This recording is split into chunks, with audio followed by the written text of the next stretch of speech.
നമസ്കാരം. രാജ്യം വീണ്ടും ഒരു തെരഞ്ഞെടുപ്പ് ചൂടിലേക്ക് നീങ്ങുമ്പോൾ ജനവികാരം നിഷ്പക്ഷമായും സത്യസന്ധമായും മാധ്യമങ്ങളിൽ പ്രതിഫലിക്കണമെന്ന് ആഗ്രഹിക്കുന്ന വ്യക്തിയാണോ താങ്കൾ? എല്ലാ സമ്മർദ്ദങ്ങളെയും അതിജീവിച്ച് ധീരതയോടെ സത്യം ലോകത്തോട് വിളിച്ചു പറയണമെന്ന് ആഗ്രഹിക്കുന്ന ഒരു പത്രപ്രവർത്തകനോ വാർത്തയോട് അഗാധ ഇഷ്ടവുമുള്ള ഒരു സാധാരണക്കാരനാണോ നിങ്ങൾ? എങ്കിൽ നിങ്ങൾക്ക് മറ്റൊരിടത്തുമില്ലാത്ത അവസരം മറുനാടൻ മലയാളി നൽകും. നിങ്ങൾക്ക് നിലവിലെ ജോലിയിൽ തുടർന്നുകൊണ്ട് തന്നെ പാർട്ട് ടൈം മാധ്യമ പ്രവർത്തനത്തിലൂടെ ഈ തെരഞ്ഞെടുപ്പിന്റെ ചൂരും അടിയൊഴുക്കുകളും ചരടുവലികളും അടിത്തട്ടിലെ യാഥാർത്ഥ്യങ്ങളുമെല്ലാം ജനങ്ങളിൽ എത്തിക്കാൻ കഴിയും.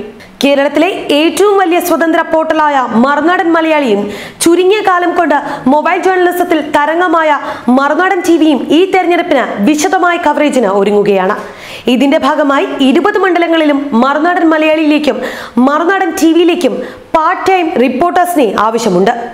ഇതിന്റെ ഭാഗമായി 20 മണ്ഡലങ്ങളിലും മറുനാടൻ മലയാളിയിലേക്കും മറുനാടൻ ടിവിയിലേക്കും പാർട്ട് ടൈം റിപ്പോർട്ടർമാരെ ആവശ്യമുണ്ട്. നിലവിൽ ഫുൾ ടൈം റിപ്പോർട്ടർമാർ ഉള്ളിടങ്ങളിലടക്കം എല്ലായിടങ്ങളിലും അടിയന്തരമായി ഓരോരുത്തരെ വീതം ഇലക്ഷൻ ആവശ്യത്തിന് പാർട്ട് ടൈമായി നിയമിക്കുന്നു. ഇങ്ങനെ നിയമനം ലഭിക്കുന്നവരിൽ ഏറ്റവും മിടുക്കരായ 5 പേരെ തെരഞ്ഞെടുപ്പിന് ശേഷം സ്ഥിര നിയമനത്തിനായി പരിഗണിക്കുന്നതാണ്. പത്രങ്ങൾ, ചാനലുകൾ, ഓൺലൈൻ പത്രങ്ങൾ എന്നിവയിൽ ഏതെങ്കിലും ഒന്നിൽ പ്രവർത്തിച്ച് പരിചയമുള്ളവർക്കാണ് മുൻഗണന. എന്നാൽ വാർത്തയുടെ താല്പര്യവും സമയവുമുള്ള സാധാരണക്കാർക്കും ഇലക്ഷൻ റിപ്പോർട്ടിങ്ങിന്റെ ഭാഗമാകാം. മൊബൈൽ ജേർണലിസത്തിൽ മലയാളത്തിൽ ശക്തമായ സാന്നിധ്യമാകാൻ മറുനാടൻ മലയാളിക്ക് സാധിച്ചിട്ടുണ്ട്. അതുകൊണ്ട് തന്നെ മോജോ ലൈവുകൾ മുൻപ് ചെയ്തിട്ടുള്ളവർക്കും റിപ്പോർട്ടർ നിയമനത്തിൽ മുൻഗണന ലഭിക്കുന്നതായിരിക്കും. ഒരേ സമയം വാർത്ത എഴുതാനും വീഡിയോ റിപ്പോർട്ടുകൾ ചെയ്യാനും താല്പര്യമുള്ളവർക്ക് കൂടുതൽ അവസരങ്ങൾ ലഭിക്കും. പ്രാദേശികമായി വാർത്തകൾ കണ്ടെത്തി നൽകാൻ ആത്മവിശ്വാസമുള്ള ആർക്കും അപേക്ഷിക്കാം. ഇപ്പോൾ ചെയ്തുകൊണ്ടിരിക്കുന്ന ജോലി വിടാതെ അതിനൊപ്പം പാർട്ട് ടൈമായി ആയിരിക്കണം മറുനാടന് വേണ്ടി പ്രവർത്തിക്കേണ്ടത്. നിങ്ങൾ തരുന്ന വാർത്തയ്ക്കനുസരിച്ചായിരിക്കും പ്രതിഫലം. പ്രസിദ്ധീകരിക്കുന്ന വാർത്തയുടെ പ്രാധാന്യവും വലിപ്പവും അനുസരിച്ചായിരിക്കും പ്രതിഫലം നിശ്ചയിക്കുക. 2 ആഴ്ചയിൽ ഒരിക്കൽ വീതം പ്രതിഫലം നൽകുന്നതാണ്. എല്ലാത്തരം തെരഞ്ഞെടുപ്പ് വാർത്തകളും സ്വീകരിക്കുമെങ്കിലും എക്സ്ക്ലൂസീവായിട്ടുള്ളതും പ്രാദേശികമായി ചർച്ച ചെയ്യപ്പെടുന്നതുമായ വാർത്തകൾക്ക് കൂടുതൽ പ്രതിഫലം നൽകുന്നതാണ്.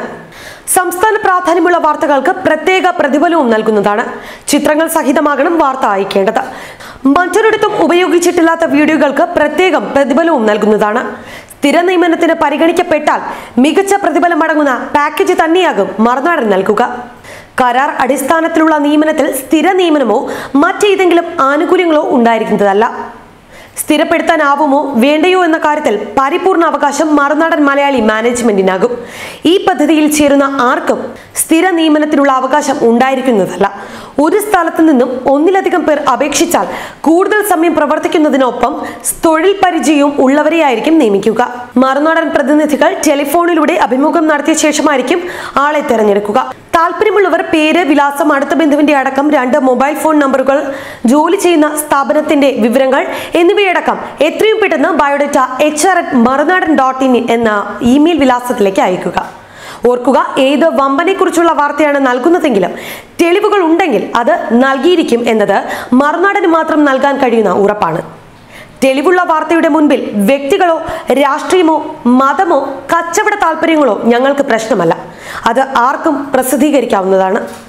സമ്മർദ്ദങ്ങളുടെയും താല്പര്യങ്ങളുടെയും പേരിൽ നിങ്ങൾ നൽകുന്ന ഒരു വാർത്തയും മുക്കുകയില്ലെന്ന ഉറപ്പാണ് മറുനാടന്റെ ഏറ്റവും വലിയ ഉറപ്പെന്ന് മനസ്സിലാക്കിയാൽ ഈ അവസരത്തിന്റെ പ്രാധാന്യം നിങ്ങൾ ഓരോരുത്തർക്കും മനസ്സിലാക്കാൻ സാധിക്കും.